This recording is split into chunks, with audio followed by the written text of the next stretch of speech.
Tenemos el gran reto de cerrar con broche de oro este encuentro de la jurisdicción contencioso administrativa, y la verdad es que este tema sí es vital, es trascendente, es importante, tan importante será que hasta el señor presidente vino a abrirlo. Así que bueno, cerramos esta mesa, la última de discusión, para hablar específicamente de dilemas éticos y jurídicos que tienen que ver con la inteligencia artificial en la administración de justicia. En nombre de quien les habla y de todos mis compañeros de panel, magistrados y jueces de la jurisdicción, muchísimas gracias a la jurisdicción de lo contencioso administrativo por esta invitación, muchas gracias al doctor Álvarez por tenernos en cuenta. Y pues bueno, aquí va a pasar algo muy interesante porque tenemos diferentes posturas sobre temas comunes que tienen que ver con estos dilemas. Pero lo que hicimos fue, como ya durante todos estos 3 días y como ya durante, sobre todo la jornada de hoy, estuvimos hablando, identificando cuáles son los dilemas o cuáles son los riesgos, pues quisimos concentrarnos en cada uno de ellos para no repetir y para profundizar un poco cuáles son esos dilemas que vemos en la actualidad. Así que hemos escogido 4 de los varios que tenemos. El primero de los dilemas que escogimos pues tiene que ver con los sesgos y la implicación que tienen los sesgos en los derechos humanos. Así que para esto le pregunto al doctor Lalo lo siguiente. Resulta que la primera vez que nos sentamos a hablar con el doctor Lalo dijo: yo tengo una postura escéptica. Entonces, sabiendo que tiene una postura escéptica frente a la inteligencia artificial en la administración de justicia, y sabiendo también que todos hemos visto, bueno, se habla siempre de sesgos y del riesgo de los sesgos, sobre todo cuando estos sesgos infieren en posturas discriminatorias, ¿no? ¿Cuál sería entonces en sí el impacto que tendrían este tipo de sesgos en la administración de justicia? Y lo más importante, ¿de qué manera podríamos mitigarlos para que no fuera un gran problema? Adelante, doctor Lalo. Muy buenas tardes. Doctora Marta, gracias. Apreciados compañeros de panel, directo auditorio que nos acompaña en esta difícil hora, la hora del cierre. Tal como lo ha señalado nuestra moderadora, creo que plantear una postura escéptica después de estos 3 días maravillosos de jornadas intensas, de jornadas académicas intensas en las que hemos escuchado hablar de las bondades de la inteligencia artificial, pues es imposible. Más que una postura escéptica, hablemos mejor de una postura crítica frente al uso de estas herramientas. Es imposible desconocer, y en estos 3 días lo hemos escuchado, las bondades, las ventajas de este tipo de herramientas para la anonimización de sentencias, para la transcripción de audiencias, para la construcción de líneas jurisprudenciales, para la simplificación del lenguaje legal. Sin embargo, no es menos cierto, apreciados compañeros, que también persisten preocupaciones frente al uso de esas herramientas y puntualmente dilemas éticos, ¿cierto? Ya lo han señalado quienes me han precedido en el uso de la palabra estos días, se han hablado aquí del problema de la reproducción de sesgos, la falta de responsabilidad y rendición de cuentas, se ha hablado de la falta de transparencia, se ha repetido que estos sistemas de inteligencia artificial funcionan como cajas negras y que no es difícil saber cómo se procesan los algoritmos, en fin. Sin embargo, en estos breves minutos quiero resaltar uno de esos dilemas éticos frente al que nos enfrentamos, y es el riesgo que puede tener el uso de estos sistemas de inteligencia artificial frente a la igualdad de género. En resumen, hay muchos documentos de Naciones Unidas, informes a través de sus agencias como la UNICEF, como la UNESCO, que dan cuenta de cifras que preocupan. Y aquí quiero llamar la atención de 3 datos que me parecen interesantes.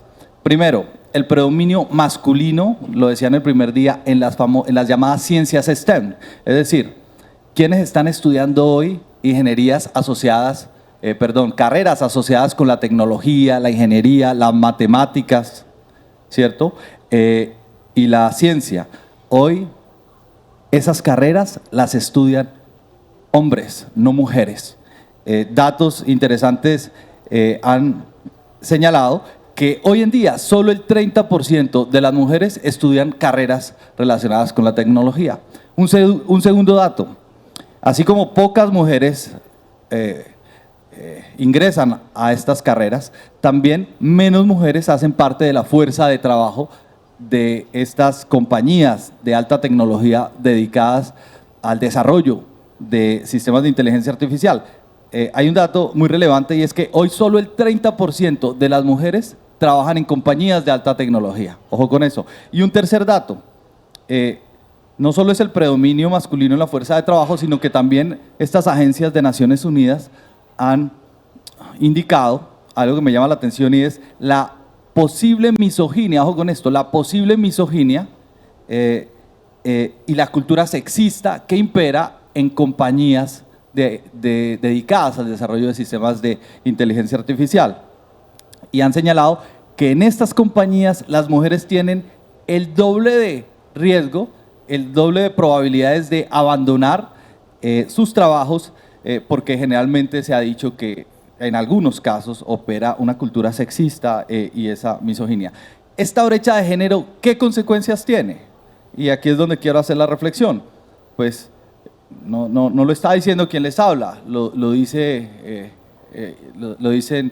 la doctrina, lo dice las investigaciones científicas, y es que el problema es que esta brecha de género genera un sesgo inconsciente, porque quienes están, ojo con esto, detrás del desarrollo, de la modelación, de la arquitectura de estos sistemas de inteligencia artificial son esencialmente hombres, ¿sí? Somos hombres, entonces este es un campo masculinizado. Y hay dos ejemplos muy interesantes que en la literatura científica, que en las investigaciones se resaltan, para darle esto aplicación práctica. ¿Dónde vemos ese sesgo? En el caso de los asistentes de voz, por ejemplo, ¿cierto? El asistente de voz de Siri, que fabrica la empresa Apple, ¿cierto? El asistente de voz, por ejemplo, el Alexa, que lo desarrolla Amazon, o el asistente de Google. Todos estos asistentes representan y refuerzan estereotipos de género, que esto me parece interesante. ¿Y qué estereotipo de género? Pues usan una voz femenina para asociar unos roles. ¿Y cuáles son esos roles? El de cuidado, el de atención, estos roles de asistencia para reforzarlos como un rol de la mujer, ¿cierto? Entonces, otras evidencias también demuestran que frente a preguntas y a mensajes machistas, frente a mensajes abusivos que le hacemos a estos asistentes de voz, estos sistemas de asistentes de voz están programados para responder de manera, ¿cómo lo diríamos? Parece que aceptaran estos mensajes y entonces responden a estos tratos intolerantes como admitiendo una violencia de género, y esto es preocupante, ¿sí? Hay otro caso interesante que es el caso Biogen de España. ¿Qué es Biogen? Es un sistema automatizado creado por el gobierno español para valorar de forma automática el riesgo que una víctima de violencia de género puede tener de sufrir un segundo ataque. Y entonces, ¿cómo funciona este sistema? Va la mujer, la víctima de violencia de género, le hacen un cuestionario, el sistema procesa eso y ese sistema de inteligencia artificial califica el riesgo, extremo, alto, medio, bajo. Y ese riesgo lo usan los comisarios con la policía para fijar medidas de protección. ¿Dónde está lo interesante? Aquí, es que auditorías que se han realizado a este sistema de inteligencia artificial mostraron dos temas que preocupan. Uno, el algoritmo subestima la violencia psicológica. Llamó la atención mucho eso. Es decir, el algoritmo solo enfatizaba la violencia física y yo le pregunto, la violencia psicológica, ¿qué sucede? La invisibiliza. Y eso es preocupante en esa auditoría. Y además también se decía en la auditoría que generalmente estos cuestionarios binarios que se hacen a estos sistemas, pues dificultan el conocimiento de la realidad de estos casos de violencia de género. Solo estos dos ejemplos para no cansarlos. De aquí, pues creo que existen entonces con estos dos casos ejemplos dicientes que confirman que existe un sesgo y un riesgo de reproducir este sesgo de género, de amplificarlo con este tipo de sistemas, ¿cierto? Y para finalizar acá entonces unas reflexiones. La primera, por supuesto que la tecnología no es discriminatoria, pero lo que pasa es que la tecnología aprende de lo que nosotros, generalmente quienes hacen estos desarrollos, pues le enseñan y generalmente nosotros tenemos estereotipos de género, tenemos sesgos culturales que transmitimos. Entonces, aquí viene más que una pregunta, más que una reflexión, una pregunta: ¿qué podemos hacer? Doctora Diana Remolina, que nos acompaña, ¿qué podemos hacer desde la rama judicial para planificar, ya nos anunció que lo está haciendo, para organizar estrategias que eviten que este tipo de sesgos inconscientes se reproduzcan? Y es más, ¿qué podemos hacer para promover el enfoque de género con sistemas de inteligencia artificial? Y aquí viene una propuesta, porque tenemos que ser propositivos, no podemos aquí dar visiones apocalípticas, ¿cierto? Tenemos que ser propositivos. Bueno, y si eso pasa, ¿qué podemos hacer? Una propuesta, la charlábamos con el equipo, con el panel, esto es construcción colectiva. Oiga, qué interesante sería que de la mano del Consejo Superior de la Judicatura, frente a ese riesgo de sesgo por razones de género, pudiéramos construir una herramienta que nos ayudará a filtrar las decisiones de nosotros los jueces. Oiga, imagínense, y lo imaginamos, una herramienta que nos ayude a analizar el lenguaje que utilizamos en nuestras decisiones judiciales, una herramienta que identifique términos, frases, argumentos que pueden reforzar estereotipos de género y que debemos evitar, que nos ayude a identificar valoraciones probatorias que refuercen estereotipos de género y que debemos evitar. Esta herramienta sería interesante, ¿cierto? Finalmente, la reflexión sería, y la invitación sería, no caigamos en el tecnofetichismo, ¿sí? No nos pasemos al extremo de creer, de considerar que la tecnología es la solución a todas las afugias que como jueces vivimos a diario, ¿cierto? La doctora, nuestra moderadora, la doctora Marta, en sus artículos científicos no habla de tecnofetichismo, sino habla de la tecnofascinación, y también nos invita, evitemos la tecnofascinación, evitemos, otros lo llaman ese utopismo tecnológico, para creer que simplemente en el uso de este tipo de herramientas está la solución a nuestros problemas. Creo que, como lo decía el doctor Libardo, hay que repetir el curso 4 veces. Él nos decía que hizo el curso para pasar de la máquina de escribir al computador, y lo señalaba, hice el curso varias veces y refería a ese momento difícil que vivió. Pues nosotros tenemos que capacitarnos bien, tener paciencia, no anticiparnos, tomar esto con mesura. Creo que la invitación acá es a que no olvidemos, ante todo, que la justicia es un acto humano que demanda habilidades como la empatía, ¿cierto? Que implica la realización de juicios morales, éticos, ¿cierto? Que implica la interpretación de la ley en contextos que son complejos y que además implica también que conozcamos a profundidad la naturaleza humana y aquellos valores compartidos que como sociedad tenemos, y eso hoy no lo va a hacer la máquina, ni en el mediano, y yo creo que tampoco en el largo plazo. Entonces creo que, también lo hablábamos con el doctor Santofimio hace un rato, creo que analizando estos dilemas, creo que nuestra espada, nuestro escudo tiene que ser afianzarnos en los derechos humanos, en el conocimiento de las garantías, de los valores fundamentales, y desde esta perspectiva usar este tipo de herramientas. En esos términos dejo planteado mi posición. Muchas gracias, doctor. Muchas gracias, doctor Lano. Muy interesante.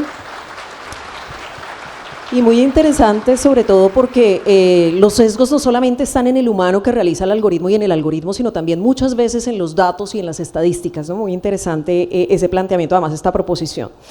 Bueno, vamos ahora con el doctor Diego a hablar de otro dilema que tiene que ver con la inexactitud, o si se quiere, con lo que nosotros llamamos, o se llama técnicamente, con las alucinaciones y cómo inciden en la independencia o en la autonomía del juez. Entonces, doctor Diego, quiero preguntarle, hoy en día es cierto que existen inexactitudes y además las grandes corporaciones han admitido que en efecto existen, que en efecto no podemos, digamos, no verlas, ¿no? Están allí y ellos mismos han admitido que aparecen y que no son 100% exactas las respuestas, sobre todo en las IAs generativas. Pero nos hemos ido dando cuenta que a medida que pasa el tiempo cada vez se van perfeccionando más, y eso me obliga a preguntarle, en este punto o en un futuro próximo, ¿usted considera que es posible que la IA, que la inteligencia artificial, pueda reemplazar el razonamiento judicial, el razonamiento humano? Y bajo esa misma línea, la siguiente pregunta, la pregunta consecuente sería, ¿qué es lo que tiene la máquina que no tiene el humano? ¿Qué es lo que tiene el humano que no tiene la máquina para interpretar, para decidir y para valorar? ¿O cómo podrían, en últimas, convivir la máquina y el juez en un sistema, en un ecosistema judicial, sin afectar la independencia y la autonomía? Adelante, doctor. Bueno, muy buenas tardes para todos. Primero, agradecer al Consejo de Estado, al señor presidente, el doctor Milton, y señor vicepresidente, el doctor Luis Alberto, por esta oportunidad de dialogar algo tan interesante en lo que yo digo tranquilamente, no somos expertos. Aquí todos somos juristas, aquí digamos no estamos hablando como tal desde una experticia de la ingeniería, sino más bien del cómo percibimos nosotros todos este tipo de situaciones. Digamos que yo soy un realista analítico, ¿no? Esa ha sido mi formación filosófica y para mí muy importante es saber de qué estamos hablando. Nosotros estamos utilizando en este campo muchas palabras que tal vez imaginamos que significan algunas cosas y concluimos con esa imaginación que esas palabras significan algunas cosas. En ese sentido, nosotros hablamos en la pregunta de un reemplazo del razonamiento del juez, de un reemplazo del pensamiento del juez, y yo lo que creo que hay ahí implícito es tal vez una pregunta clásica que se había dado desde los orígenes de esta discusión, y es si las máquinas pueden pensar, y nosotros estamos hablando de que las máquinas piensan, que hay una inteligencia, que las máquinas aprenden. Y la primera pregunta, digamos, que yo me hice fue, bueno, ¿será que estamos hablando del mismo pensamiento humano? ¿Será que estamos hablando del mismo aprendizaje humano? ¿Será que estamos hablando de la misma inteligencia humana o estamos realmente hablando de otra cosa? Entonces, pues claro, como filósofo del derecho yo tenía que voltear a mirar a los clásicos y miré un autor que a mi juicio creo que es el autor clásico en esta discusión, que es Alan Turing.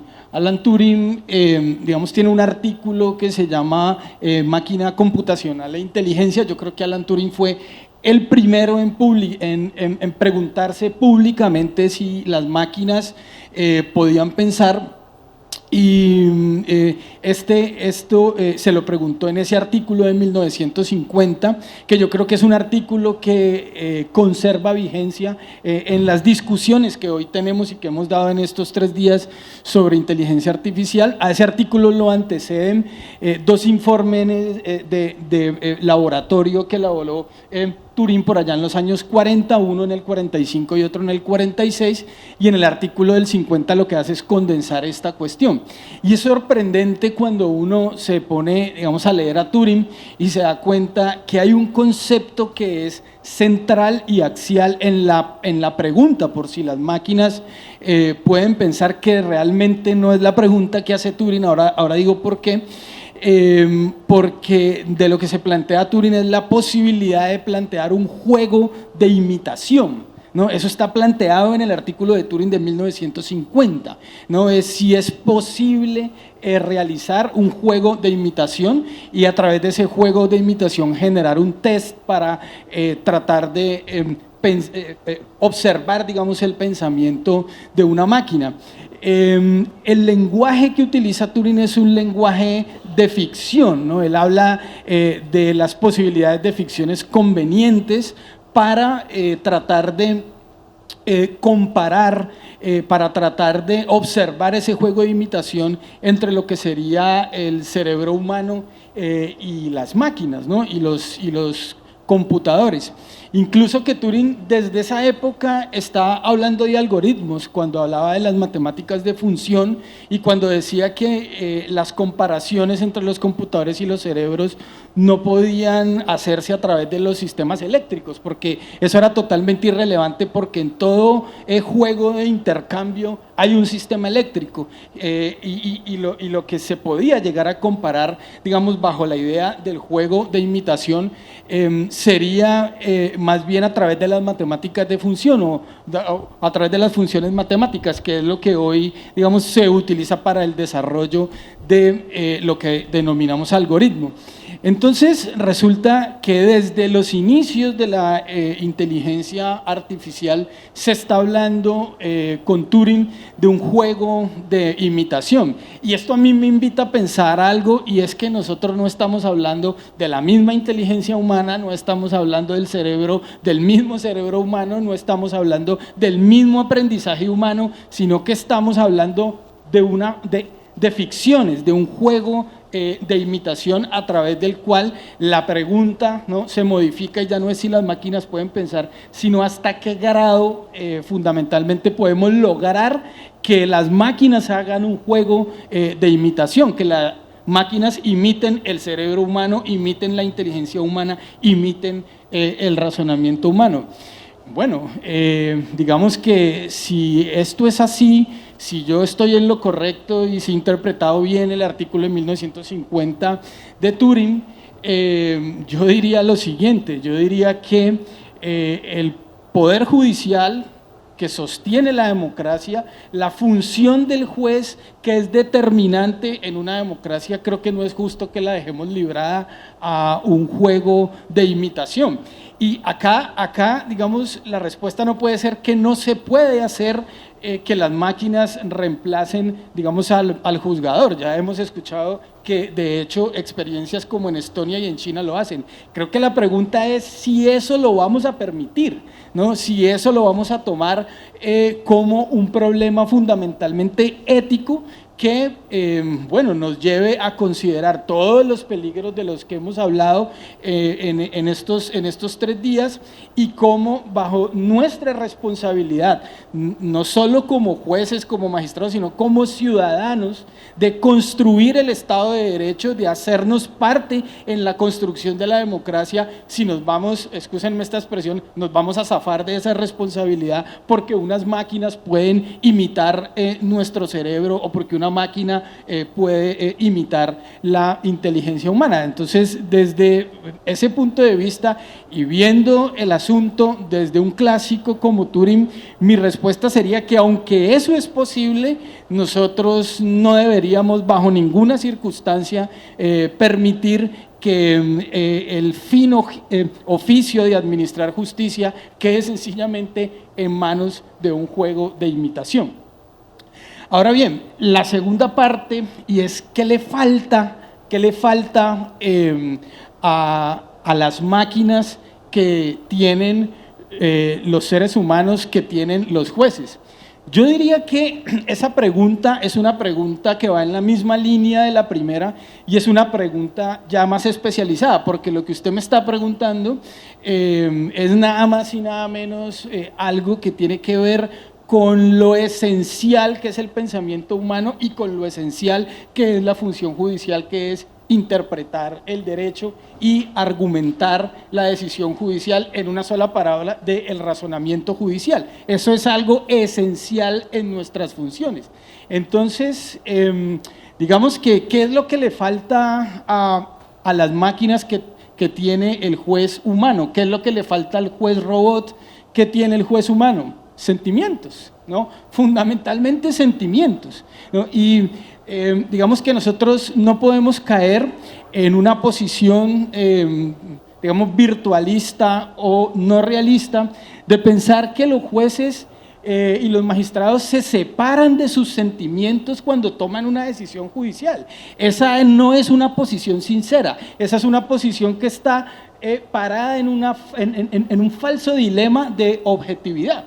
Porque, y no es algo, digamos, que quiero defender, simplemente lo que propongo es que los estudios realistas, ¿no?, autores como Richard Posner, autores como Pierluigi Chiassoni en Italia, los juristas realistas han escrito ya muchos textos sobre esto, precisamente mostrando cómo hay factores extrajurídicos que inciden en la decisión judicial. Y esto, digamos, no debe a nosotros avergonzarnos y pensar que estamos en un gran problema, ¿no? Sino que todo lo contrario, lo que debemos hacer es poner en un nivel consciente esos factores extrajurídicos que inciden en la decisión judicial, y en muchas decisiones judiciales incluso los sentimientos son los que están, y esto está trabajado también desde el emotivismo moral, son los que están presentes para tomar decisiones judiciales. O si no, ¿cómo se explican ustedes de que hablemos de argumentos de corrección,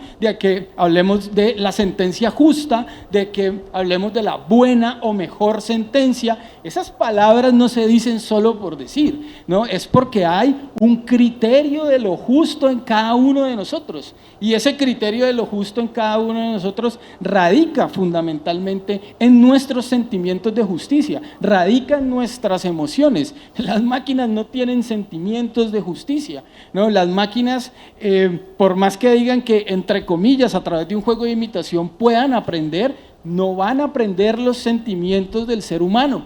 Y yo no sé, pero si nosotros permitimos que en efecto las máquinas administren justicia, estamos quitando el 50% de la decisión judicial, que a mi juicio es incluso el más importante. Desde luego que nosotros aplicamos el derecho, lo hacemos con responsabilidad, pero no digamos que no tenemos sentimientos en nuestra decisión judicial. Esa es nada más y nada menos que la parte humana de la administración de justicia, lo que nos hace empáticos frente a la violación de derechos fundamentales y lo que nos hace también guardianes de la democracia. Así que yo no creo que las máquinas estén precisamente para pues salvaguardar la democracia, y eso es justamente lo que no tienen, ¿no? Los sentimientos. Sí, brevemente quisiera hacer aquí una contrapregunta, y es justamente porque aquí tenemos una diferencia interesante entre nuestros pensamientos, y es,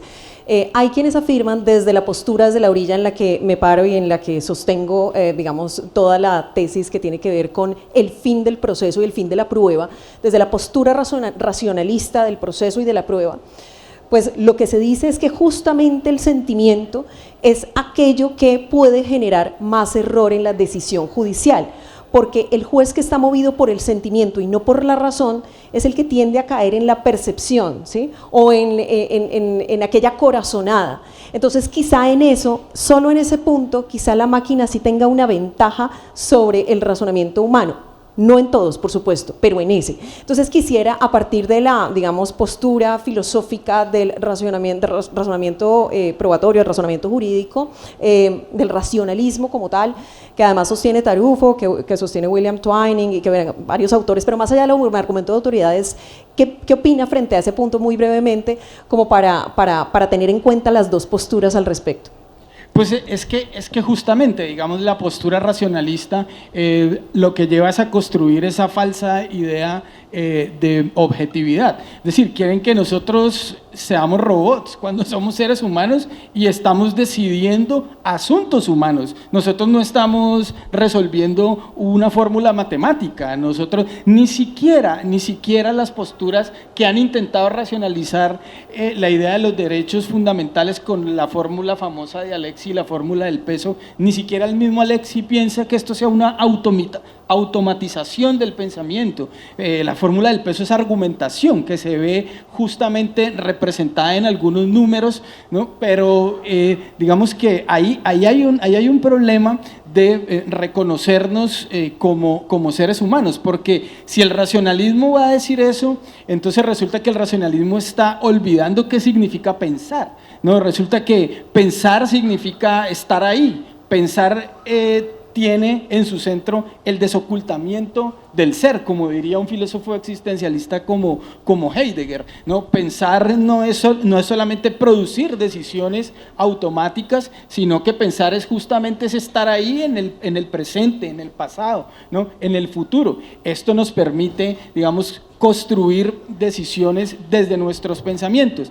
El tema, digamos que las emociones generen error judicial. Definamos qué es error judicial, ¿no? Definamos qué vamos a entender como una sentencia errática, para luego darnos cuenta que muchas de las normas que se construyen en las decisiones judiciales y las decisiones mismas están basadas, claro, en el ordenamiento jurídico, pero el ordenamiento jurídico no está por fuera de una cultura jurídica, y los actores que somos los jueces y los magistrados no estamos por fuera de esa cultura jurídica. Yo creo que negar la emotividad, como se ha negado en la ciencia, y nos hemos dado cuenta con Arnio que eso también es un error, ¿no? Porque en la ciencia también hay emotividad. Yo creo que negar nuestras emociones y nuestros sentimientos en nuestro quehacer es un falso camino que va a llevar a falsos problemas de objetividad. Yo creo que ahí el racionalismo, yo creo que peca por hiperracionalista. La razón tiene límites,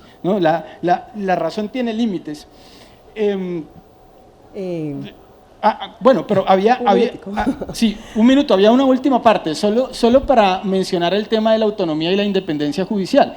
Yo creo que en términos de inteligencia artificial esto es uno de los grandes problemas, empezando porque el ordenamiento jurídico que nosotros tenemos no está pensado para el juez robot, no está pensado para el juez humano, pero también es falso decir que desde el racionalismo es falso decir que la máquina termina con el sesgo. Lo hemos ya visto en todos estos 3 días, la máquina no termina con el sesgo, pero hay algo también muy interesante allí, y es que cuando usted es juez, cuando usted es magistrado, saben que es usted, ¿no? Que son sus pensamientos, que es su sala, que es su despacho, que es su cargo, y en últimas es su responsabilidad.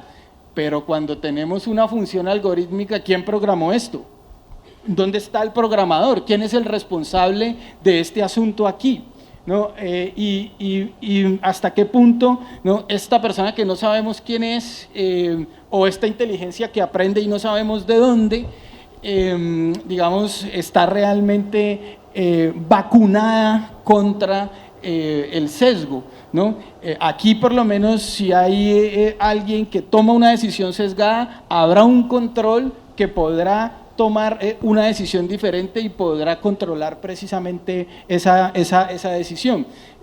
Acá, ¿a quién hacemos responsable? ¿A la máquina, al algoritmo, al ingeniero? ¿Quién es el que tiene el deber de ser el independiente? Es el juez y el magistrado. El ingeniero tiene el deber de ser independiente. Yo creo que estas son preguntas que nos vamos a ir planteando en el desarrollo de estas tecnologías y en los problemas constitucionales que se van avecinando precisamente con el uso de la inteligencia artificial. Muchas gracias, muy interesante. No nos pusimos de acuerdo con el tema racionalista y realista, pero es una conversación que hay que tener. Justamente esa es la invitación, a que tengamos la conversación. Pero entonces vamos con otro dilema que tiene que ver con el tema de la regulación, ¿no? A propósito además de lo que está ahí. Por eso quisiera decirle aquí a nuestro local, al doctor Carlos, justamente frente al tema de la regulación podríamos decir que hay 2 grandes equipos, por decirlo así. El Team A, que dice no, definitivamente no debería haber regulación, eso de alguna manera impide la evolución de la inteligencia artificial, que es necesaria y además que va velozmente con o sin nosotros, o que no debe haber mucha regulación, excesiva regulación, porque de verdad que lo que estamos haciendo es ponerle una camisa de fuerza. Pero también hay un grupo B, el Team B, que dice no, definitivamente hay que regular, es absolutamente necesario. Entonces la gran pregunta es, ¿qué tan necesario ve usted la regulación y qué alcance debería tener? Y lo pregunto porque hoy en día, como vimos, existen ya proyectos de ley en Colombia, existe una regulación europea que nos comentó el doctor Rubén, que ya es un referente, y también, por supuesto, existe la sentencia de la Corte Constitucional que ordena al Consejo Superior de la Judicatura justamente realizar esos lineamientos. Entonces, es una pregunta que es completamente pertinente. Adelante, doctor Carlos. Doctora Marta, buenas tardes. Buenas tardes a mis compañeros de panel, a todos los asistentes y a los que nos siguen vía streaming. No podría empezar yo siendo local sin agradecerles a todos por haber aceptado esta invitación a este Mar Verde. Espero que terminen de disfrutar generosamente en esta nuestra tierra, que es por estos días su tierra. Bien, yo iniciaría desde una perspectiva un poco histórica o quizás antropológica para señalar que la inteligencia artificial es una tecnología absolutamente disruptiva. Es decir, está cambiando, va a cambiar y seguirá cambiando la forma en que nos relacionamos entre nosotros y en el mundo. Quizás, para hacerme entender, es comparable al descubrimiento de la agricultura, al descubrimiento del transporte, al internet, al genoma humano. De este nivel veo yo el impacto que tiene la inteligencia artificial y que va a tener en nuestras vidas. Me recuerda mucho estas discusiones iniciales a cuando el tema de la evolución del genoma humano. Y entonces surge la pregunta de ¿y qué hacemos frente a esto? ¿Le damos la espalda y dejamos que desarrolle de espaldas a nosotros? ¿O más bien la asumimos de frente y tratamos de optimizarla? Y en un Estado democrático y constitucional, la única posibilidad que tenemos es vía regulación. No hay otra forma. Tenemos que regular. Lo que sucede es que en no pocas ocasiones, cuando uno habla de regular, tiende a entenderlo como prohibición. Y yo creo que en este tema, regulación debe entenderse como maximización de las potencialidades positivas, de las potencialidades y reducción de los impactos al mínimo posible. Para eso queremos regular. A lo largo de estos 3 días hemos visto cómo se nos habla de los sesgos que afectan el derecho a la igualdad, de las cajas negras y el debido proceso, del manejo de los datos y la intimidad, del derecho al trabajo, del derecho a la propiedad y los derechos de autor. Y hoy el señor presidente nos asumó 2 riesgos, el riesgo energético y el riesgo social. Y entonces, frente a eso, lo que tenemos que hacer es regular, con el único y exclusivo propósito de obtener los mejores beneficios de esta herramienta, que como toda herramienta tiene sus cosas buenas y sus cosas negativas. Ahora bien, claro que soy pro regulación. En el tema específico de la rama judicial, yo creo que tenemos que hacer una visión analítica. Yo creo que hay 3 tipos de herramientas de inteligencia artificial. Un primero tipo de herramientas que van encaminadas a la eficiencia. Y estoy hablando de transliteración de audiencias, traducción de documentos, búsqueda inteligente de información, resúmenes de archivo. Yo creo que respecto a este tipo de herramientas, la regulación que hoy tenemos en la ley 527, en la ley 2213, en los acuerdos, es suficiente y de hecho en estas conferencias hemos visto los ejemplos de su uso. Pero hay un segundo tipo de herramientas donde la inteligencia artificial ya genera juicios cognitivos, valorativos o críticos, agregativos, pero que no constituyen elementos decisorios. Y estoy hablando de la inteligencia artificial como medio de prueba, como dictamen pericial, como interpretadora, como predictora de resultados. Y estoy viendo un tercer grupo de herramientas que es el grupo distópico, que es la inteligencia artificial como juez. Yo creo que en estos 2 segundos tipos de herramientas necesitamos regulación. Necesitamos una regulación y creo que la regulación debe pasar por el legislador porque se trata de proteger garantías fundamentales. De hecho, uno de los proyectos que se tramita en el Congreso se está tramitando como ley estatutaria, porque busca proteger directamente los derechos fundamentales. La sentencia de la Corte Constitucional, como lo señaló el doctor Cortés en su ponencia, es un primer peldaño y nos obliga, para el uso de las herramientas que suponen elementos cognitivos, a dar cumplimiento a las cargas de transparencia, de privacidad y responsabilidad. Pero yo creo que es necesaria la intervención del legislador. Y frente al tema de las herramientas de inteligencia artificial como juez, pues cuando preparamos esta charla, yo tenía un discurso que iba a decir: yo vaticinio que más tarde o más temprano un juez constitucional tendrá que definir si dentro de la tutela judicial efectiva se incorpora el derecho a que sea un juez hombre el que defina esa. Y como dicen los periodistas, la Corte Constitucional nos chivió porque la Corte lo acaba de decir. Acaba de decir que dentro del derecho al debido proceso se integra el derecho a que un juez humano defina la controversia. Con lo cual, en el peor de los mundos tenemos todavía 2 años garantizados de trabajo mientras se tramita una reforma constitucional y podemos ir esta noche a disfrutar la fiesta más tranquilos. Sin embargo, esta discusión va a quedar pospuesta. Yo creo que más tarde o más temprano se va a dar la discusión de si la inteligencia artificial puede resolver, así sea, conflictos pequeños o menores. De hecho, nuestra coordinadora sostiene que se podría utilizar para ejecutivos. La Corte Constitucional le cerró la puerta, doctora, hasta que haya una modificación, pero esta discusión tiene que ser una discusión de sociedad, porque vamos a romper un paradigma de los 1000 años en donde los hombres hemos juzgado a los hombres. Y eso es un cambio absolutamente radical. Yo creo que debemos extrapolar un concepto de los ambientalistas y aplicarlo a la inteligencia artificial, que es el principio de prevención. Los ambientalistas nos enseñaron que cuando yo tengo un riesgo cierto, y los riesgos de la inteligencia artificial son ciertos, están documentados en estudios empíricos, debo tomar medidas para mitigar esos riesgos. Ayer la profesora cubana dijo una frase que me encantó y que la voy a parafrasear para mi charla. Dijo: regular es prevenir. Y estoy absolutamente de acuerdo. Regular es prevenir.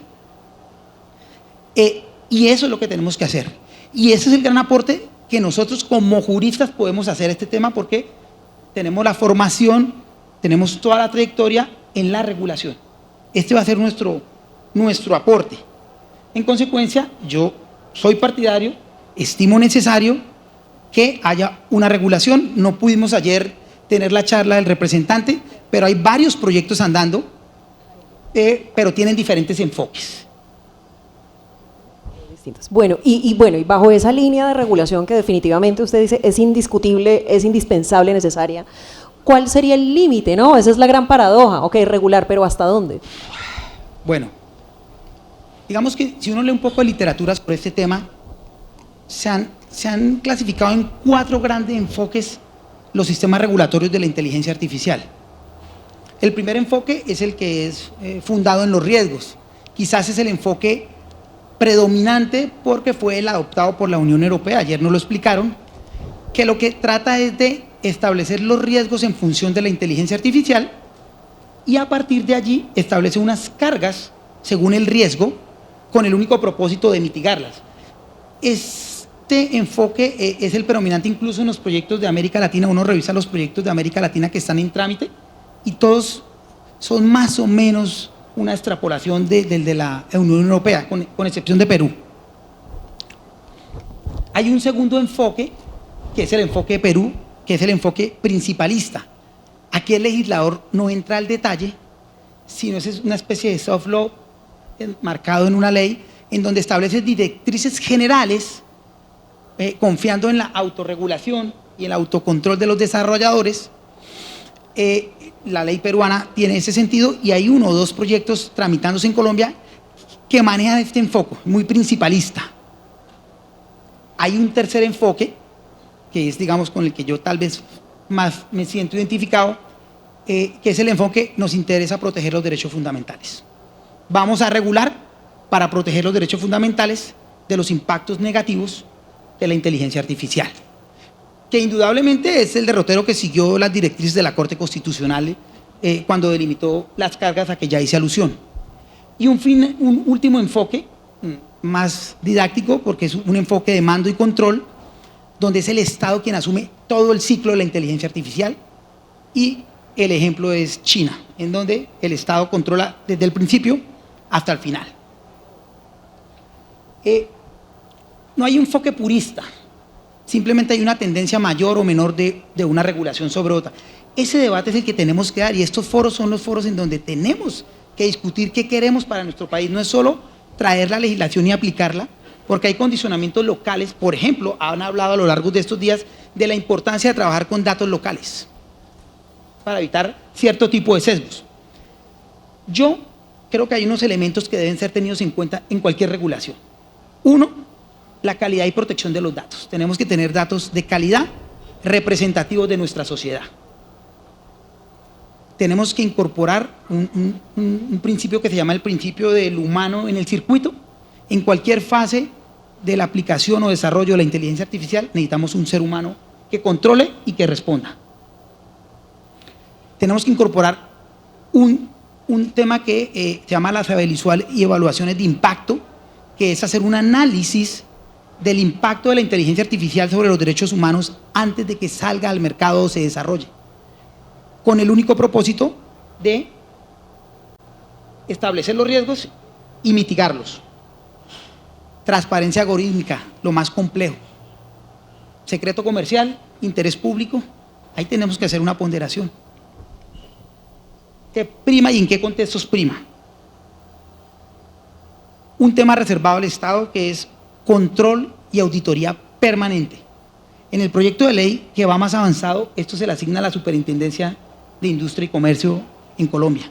El control permanente sobre los desarrollos de inteligencia artificial. Uno, que hago un llamado a todos los presentes, que es la alfabetización.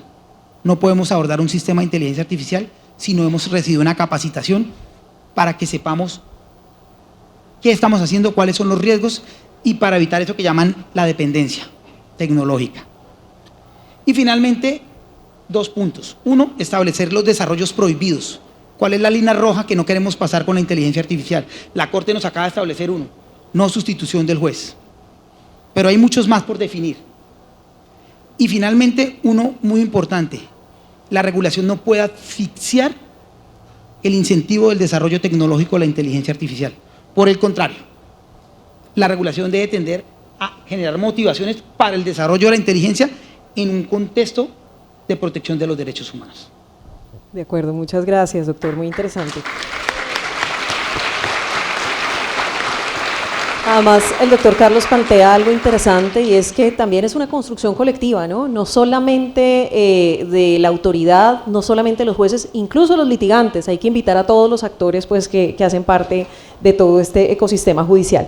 Y por último, voy con el doctor Rufo, que les cuento además que el doctor Rufo tiene un pensamiento de todos los panelistas de la mesa más abierto frente al uso de la inteligencia artificial. Así que voy a hablar con él del tema de la opacidad, el último dilema, opacidad y transparencia.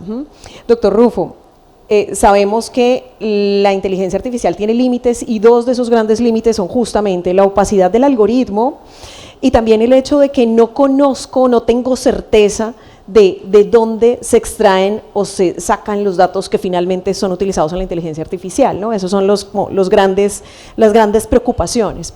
Entonces le pregunto, sabiendo que son preocupaciones tan delicadas, ¿no tendríamos nosotros que repensarnos entonces el uso de la inteligencia artificial teniendo en cuenta esto? Y voy un poco más allá.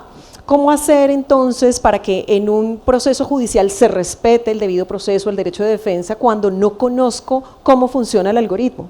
Adelante.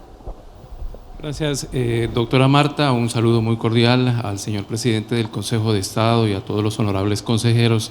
Gracias por permitirnos estar en esta oportunidad. En realidad, cuando se habla de dilemas y sobre todo cuando se habla de ética, pues no cabe la menor duda de que estamos hablando también de filosofía del derecho. Y quiero resaltar esa posición porque hemos escuchado aquí las intervenciones que me han antecedido y de verdad que hacia allá vamos. Estamos haciendo análisis filosófico de lo que es el razonamiento, que hasta hoy en día era privativo del ser humano y que parece que se va a trasladar hacia la inteligencia artificial. Desde ese punto de vista entonces, y hablando ya de la pregunta en particular que se está tratando en esta oportunidad, encontramos a la opacidad. La opacidad es el hecho de que no conocemos cómo funciona el algoritmo, porque ese algoritmo lo organiza un desarrollador y lo implanta un desarrollador para producir un resultado. Al mismo tiempo, no sabemos cómo funciona la inteligencia artificial interiormente porque se puede presentar una circunstancia de analfabetismo, de caja negra o incluso de intencionalidad por parte de quien ha desarrollado la inteligencia artificial. Y en ese sentido, el resultado que va a emitir la inteligencia artificial con unos datos que se le ha entregado y con un logaritmo que es como el método mediante el cual se produce ese resultado, pues eventualmente va a surgir de una manera que no es muy clara, que no es muy transparente para el usuario o para el administrador de justicia. ¿Cómo evitar frente a la opacidad la presencia de esos posibles sesgos que se están presentando?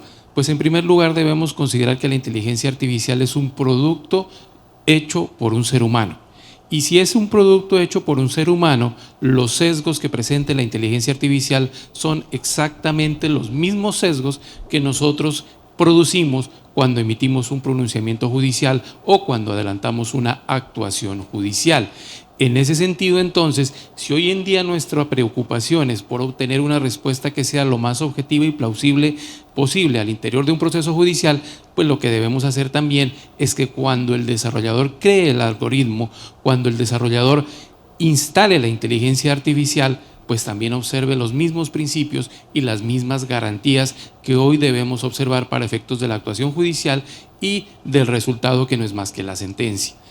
Entonces, ese peligro que en principio uno dice sí, va a suceder y de pronto va a caer en el apocalipsis por vía de la inteligencia artificial, pues no es cierto. No es cierto porque nosotros mismos lo vivimos y no hemos caído todavía en el apocalipsis, que hemos cometido errores, que han habido decisiones que han afectado principios, derechos fundamentales, pero al mismo tiempo tenemos un sistema de garantías que nos permite corregir toda esa cantidad de errores y eso se llama hoy en día argumentación. Entonces, ¿por qué la inteligencia artificial no evoluciona o no la hacemos evolucionar a un proceso dentro del cual se publicite, se transparente la manera metodológica que utiliza para efectos de producir ese resultado? Ahora, aquí en lo que estamos diciendo también viene inserto un aspecto fundamental y es el relacionado con el concepto de idea de justicia. Por eso hablaba de filosofía al inicio. La idea de justicia, en el caso de un Estado constitucional actual, pues viene dado a partir de la Constitución política y viene dado a través de la jurisprudencia y viene dado a través del ordenamiento jurídico en su contenido legal. Es decir, más o menos como lo hace Dworkin, tenemos que pensar que esto es el conjunto de una serie de decisiones que llegan o alcanzan un objetivo para efectos de obtener lo que debe ser la sensación de justicia en un Estado o lo que debe ser la justicia en realidad. Entonces, cuando un desarrollador va a crear un algoritmo que está inserto en una inteligencia artificial, no lo puede hacer solo. Definitivamente no lo puede hacer solo y debe haber la participación democrática de todas las personas que intervienen en la creación, en el desarrollo y en la ejecución de la inteligencia artificial.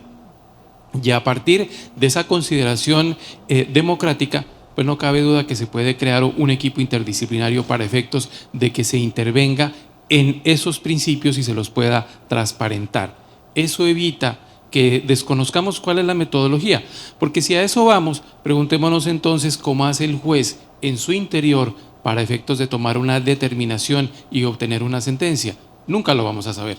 Lo que sí sabemos es que hay un método argumentativo, metodológico, qué sé yo, cualquier tipo de método para efectos de tomar esa determinación. Hay una estructura de la sentencia que le da el código y dice la sentencia debe contener esto, aquello y lo otro. Es el mismo, es la misma situación, es una caja negra que está presente en nosotros los humanos y que hoy estamos como trasladando a la inteligencia artificial, pero que a través de un sistema de garantías de protección de derechos fundamentales podemos solucionarlo. Otro tanto pasa con la incertidumbre en el origen de los datos. ¿Por qué razón? Porque cuando nosotros traemos un dato a una actuación judicial, cuando traemos una referencia doctrinaria, una referencia legislativa o una referencia jurisprudencial, tenemos la obligación de anotar de dónde surge esa fuente, cuál es el origen. Lo que pasa es que esa fuente tiene que ser auténtica. Entonces, ¿cuál sería la propuesta para estos efectos?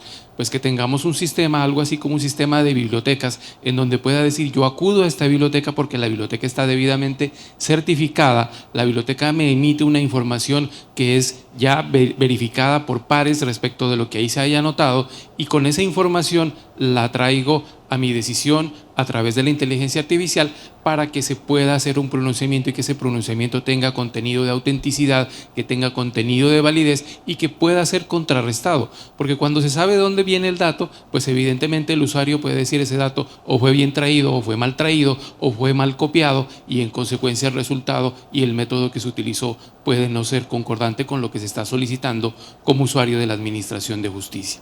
Entonces la idea es, no nos asustemos con la inteligencia artificial, pensemos cómo en realidad la inteligencia artificial, como ese paralelo frente a la actuación humana, también lleva las mismas vicisitudes y las mismas anomalías que eventualmente el ser humano, cuando administra justicia, puede utilizar. Y de lo que se trata es de corregir. ¿Cómo? A través de un sistema de garantías. Y en este sistema de garantías, entonces, como ya les decía, está el aspecto democrático y también está lo que decía el doctor Carlos hace un rato, la alfabetización. Y la alfabetización implica una política pública de orden general en donde todos puedan entender, comprender y alcanzar el conocimiento de la inteligencia artificial. Doctor Rufo, una inquietud a propósito de lo que plantea, y es, bueno, para el desarrollo de esa inteligencia artificial quizá lo que entiendo es que usted propone que se deba hacer de manera multidisciplinaria y que el monopolio quizá lo tenga el Estado. Si eso fuera así, entonces pues hay una realidad, y es que pues los recursos son limitados en nuestro país, así que ¿qué solución habría como para que en efecto el poder sobre la eventual inteligencia artificial que se desarrolle lo tenga justamente la rama judicial o el Estado como tal? Adelante. Bueno, efectivamente de lo que se trata es de la participación comunitaria. No necesariamente tiene que ser una participación en donde todos tengan la posibilidad de intervenir, sino de representaciones de las comunidades que conforman un Estado, que conforman una nación. Y en ese sentido, pues, además de la alfabetización que esto conlleva, necesita un presupuesto. Y yo creo que en Colombia tenemos un paso adelante porque el Consejo Superior de la Judicatura, y aquí lo anunciaron, está en el propósito de digitalizar la Administración de Justicia. Ese propósito no solamente implica que se cree la mejor manera o las mejores formas tecnológicas para efectos de que la administración de justicia sea rápida, sino que también debe mirar al usuario.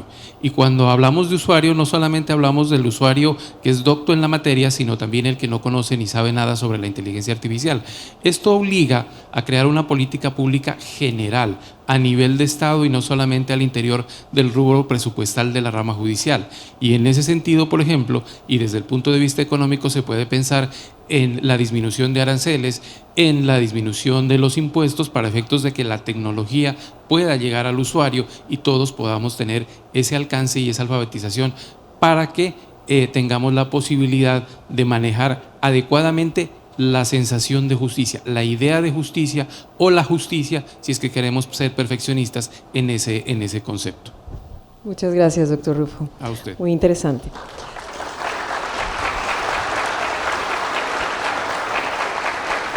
Bueno, vemos en esta mesa algo muy interesante, porque tenemos una visión ya no escéptica, crítica sobre los sesgos y una propuesta de regulación bien interesante por parte del doctor Lalo.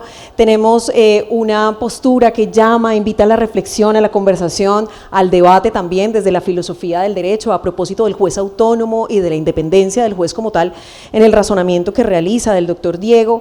Vemos una postura también, bueno, menos crítica, pero de todas formas cauta a propósito de la regulación y la necesidad indispensable de regular que los plantea el doctor Carlos, y finalmente una postura abierta del profesor Rufo, quien ve la necesidad de que se aproveche la tecnología y la inteligencia artificial actual y además se potencialice.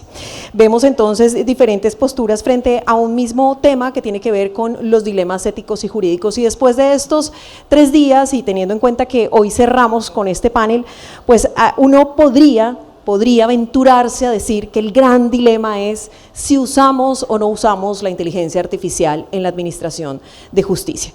Pero la verdad es que a esta altura y con el nivel de este debate que hemos tenido en todo el Congreso, en todo el encuentro, pues esta pregunta se queda corta, esta pregunta ya está superada por 2 razones. Una, porque todos coincidimos en que la inteligencia artificial es imparable, y va adelante, así que nosotros no podemos quedarnos atrás, pero además no podemos darle la espalda como justicia. Y 2, pues porque en realidad sí nos ofrece una ventaja muy importante, que es algo precioso que nosotros valoramos mucho, y es que nos ahorra tiempo, y el ahorro de tiempo significa eventualmente también eficiencia. Así que quizá el dilema no sea ese, el dilema más bien es otro. El verdadero dilema es cómo utilizo la inteligencia artificial, cómo la aprovecho de la mejor manera posible, sabiendo que tiene sus limitaciones, sabiendo que tiene riesgos, pero minimizando al máximo esos riesgos. ¿De qué manera la uso entonces? Y pues aquí, sí o sí, este dilema nos obliga a ponderar.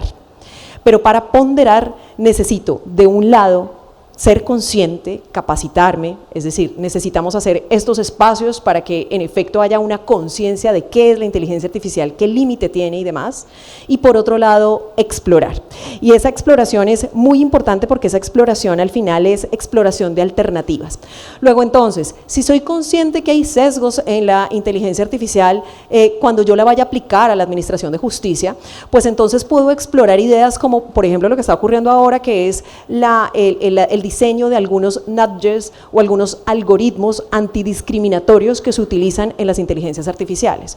O yo podría plantear o explorar la posibilidad de una intervención obligatoria humana en ciertos casos específicos o frente a ciertos razonamientos específicos en donde sepa que efectivamente puede haber un sesgo de esta naturaleza. Si yo soy consciente que existe un riesgo en la autonomía, por ejemplo, del juez, entonces yo podría, y además soy consciente de que el razonamiento judicial es un razonamiento que no es matemático, que no es lineal y por tanto es más complejo de lo que parece. Digamos, con independencia del tema de las emociones y los sentimientos, lo cierto es que la máquina a este punto no puede reemplazarlo, pues perfectamente podemos pensar en explorar algo que tal vez no hemos hecho, y es empezar desde el comienzo, no desde el final. Es decir, lo que estamos haciendo ahora es pensando cómo lograr utilizar inteligencia artificial en las decisiones difíciles y en la argumentación de los casos difíciles. ¿Por qué empezamos desde ahí? Porque no empezamos desde lo sencillo, desde lo básico.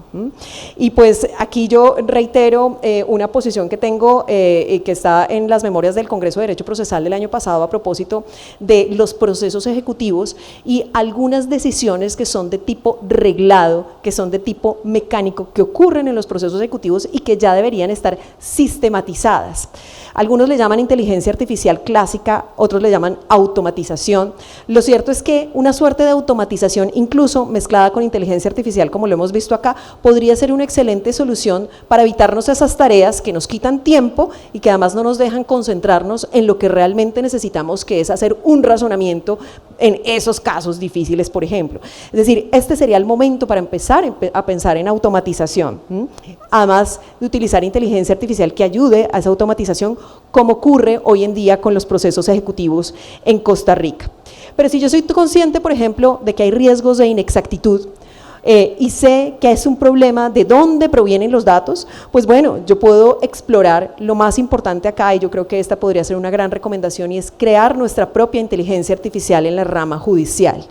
Y cuando digo crear la propia inteligencia artificial es que tenga licencia propia, es decir, que no dependa de una grande corporación, que podamos utilizar un equipo interdisciplinario, como se planteaba acá, que haya una iniciativa de la rama judicial, no digamos algunas iniciativas independientes que funcionan como islas, que son muy importantes, pero que al final, si todo lo hiciéramos de manera unificada, pues qué bueno, lo aprovecharíamos, y bueno, y además en donde veamos las experiencias que ha habido en otros países, con código abierto, eso sí, y no solo abierto, sino explicable. Y por último, si soy consciente de que hay una ausencia de control, pues sí o sí debemos volcarnos a la regulación, pero una regulación posible, una regulación que, a pesar de que tenga un referente europeo, no podemos extrapolarla porque tenemos realidades distintas, y una regulación que finalmente respete los principios constitucionales o los principios que incluso la Corte Constitucional ya ha planteado. Podríamos hablar aquí de varios asuntos que tienen que ver con estos dilemas, porque es un tema de nunca acabar, pero hay algo que puedo anticiparles, ya que no podemos, digamos, ser tan concluyentes porque este es un debate que sigue, que continúa, pero hay algo que sí se puede anticipar, y es que en cualquiera de las ecuaciones que tengan que ver con la minimización de los riesgos de la inteligencia artificial en la administración de justicia, sí o sí está la intervención humana. Muchas gracias.